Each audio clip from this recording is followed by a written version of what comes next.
Magandang gabi po, Pilipinas at mga Pilipino. Sa lahat po na nagmamahal sa katarungan at katotohanan.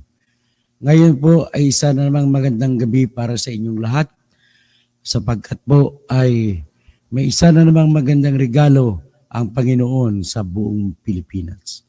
Ito po yung pagkatapos pagkahuli po ng isang pinakamalaking scammer sa casino junket na si Hector Pantoliana ay inaristo sa Indonesia.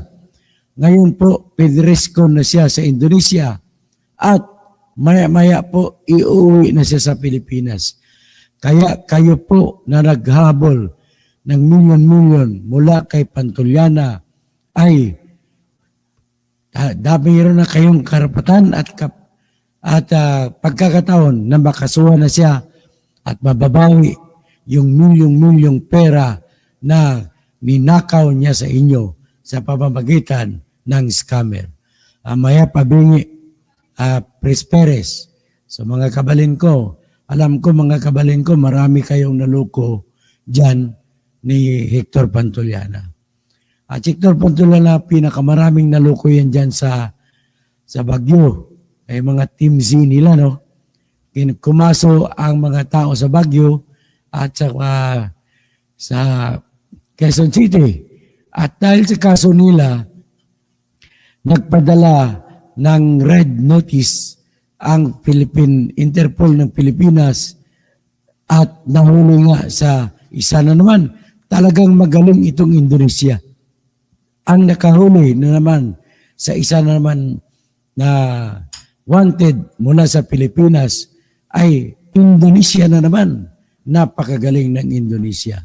Yan po ang ating malaking pasalamatan sa Indonesia. So sa ngayon, ang makita niyo yan, ipakita ko muna sa inyo. Sabihin ko kung ano yung pinakamaiksing dahilan kung bakit siya nahuli. Magandang gabi dyan, Philip Segalya, sa Baguio, o yung mga kababayan mo sa Baguio. Ito na, mahahabol na nila ngayon.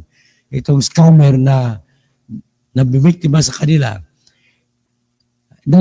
Nag-attempt si Hector Pantoliana na sasakay sa aeroplano. Mabuti na lang may red notice at inaristo siya ng mga pulis ng Indonesia. Kaya ipakita ko sa inyo mga papel na mga ticket sa aeroplano, mga passport ni Hector Pantoliana na kanyang ginamit bago siya nahuli. Yan. Yan ang isa niyang, ticket niyata ito eh. So lumalabas, hindi ko alam kung laki-laki, ibig sabihin lalaki. No, female. Tapos, may nakalagay, parang nanggaling siya sa Asing. Papunta daw siya sa Manila. So, pero pinanganak siya noong April 6, 1989. So ito pong isa na papel na kinuha sa kanya. Ito pang ibang papel.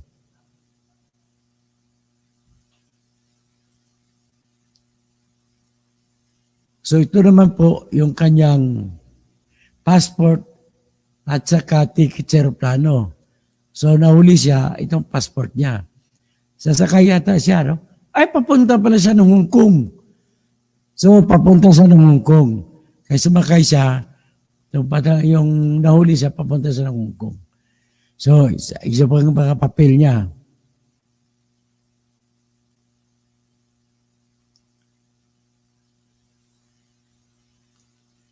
So, ito pang ibang papel niya, no?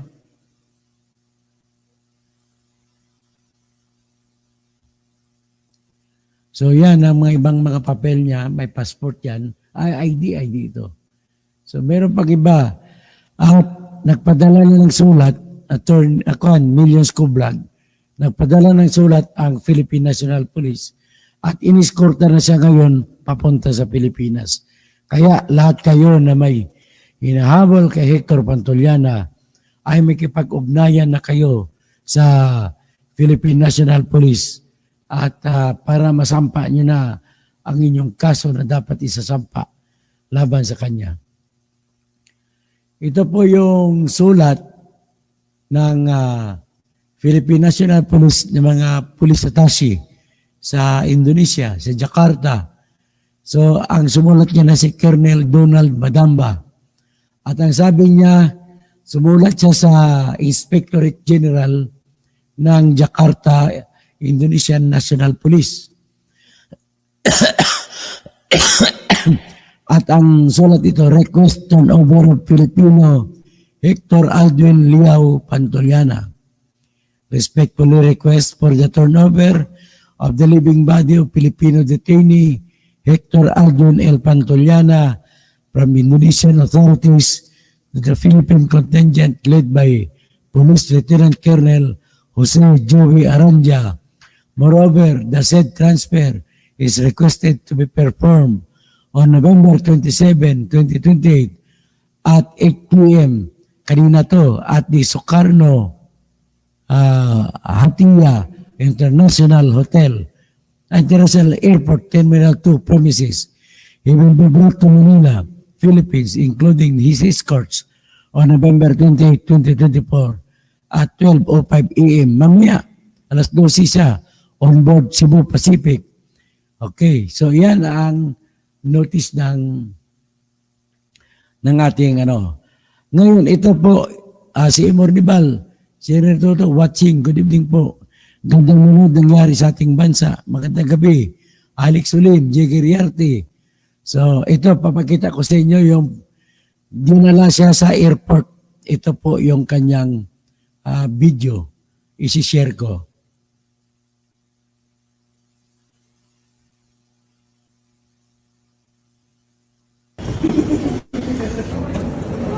Yan, pinupusasan. Yang terlalu cepat, no? Yang terlalu Pinupusasan. sakit dan Salitang Indonesian yan. Tasnya sekalian tuh biar dia pegang.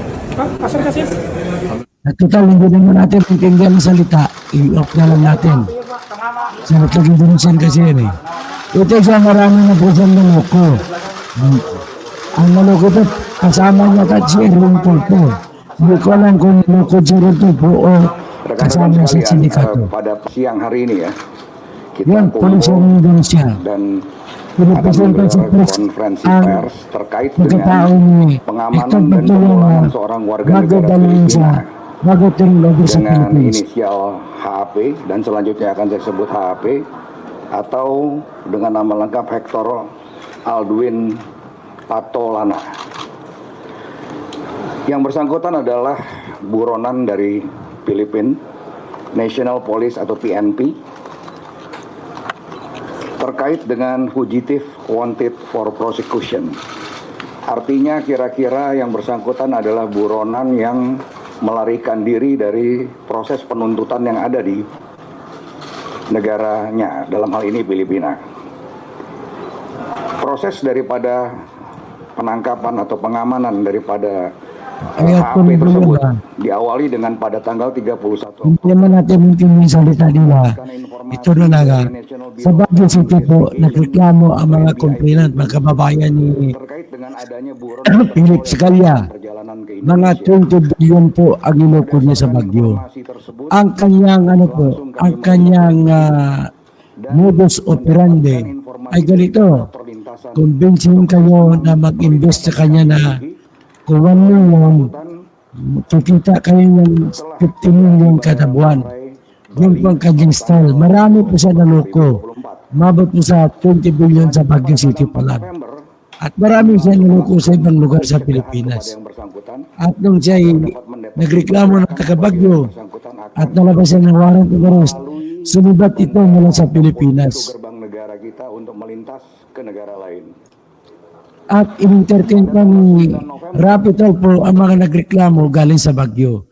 Yung sinabihan ng mga taga Baguio na nagmamayabang ito si Pantoliana na hindi sila papansinin ni Rapi Tulfo kasi kasama na si Erwin Tulfo ay yun, mukhang nawala na yung pangako ni Rapi Tulfo na tutulungan ang mga biktima ni Rapi, ni Hector Pantoliana.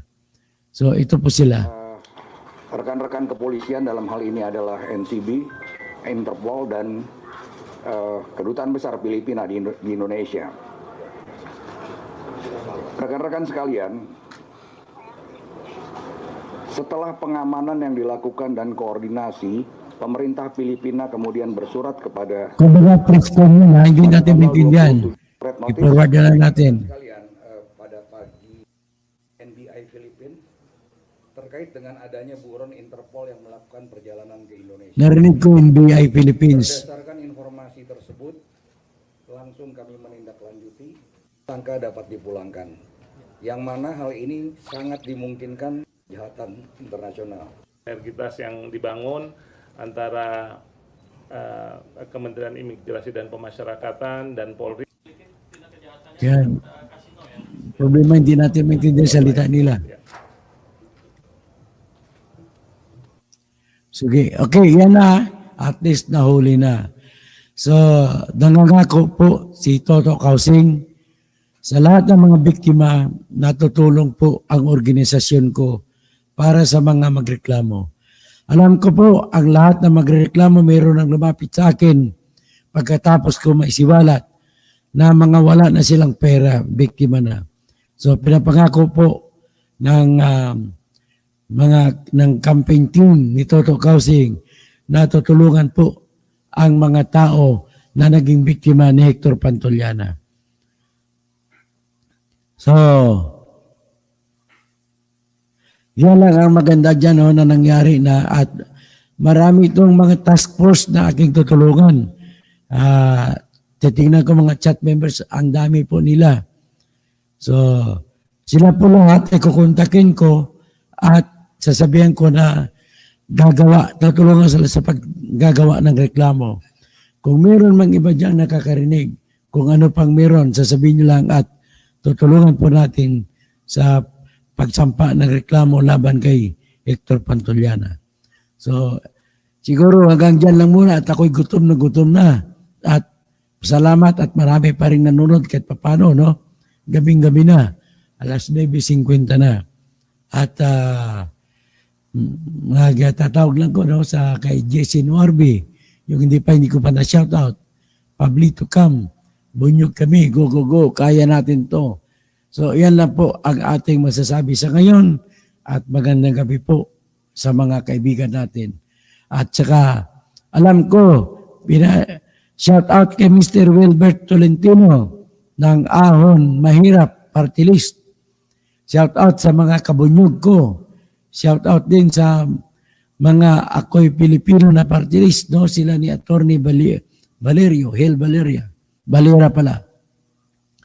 So, shout out kay Attorney Manuel Saiz, kay Attorney Manny Topacio, kay Attorney Bombit Abad, kay Attorney Danilo Pilayo, kay Ernesto Lagramada, at sa lahat-lahat na ng mga abogado na nanonood dito. Shout out pala, alam ko nanonood ngayon si Congresswoman Franz Castro na tumatakbo po pagka-senador, kagaya ko. Okay? Si Attorney Luke Espiritu, shout out din. So lahat na lang ng mga binabanggit ko, si Attorney Dr. Joey Montemayor, shout out din.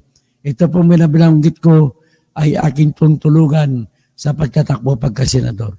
At lahat po sa inyo, maraming salamat po sa inyong pakikinig. Maraming salamat. Magandang gabi, Hector Pantoliana.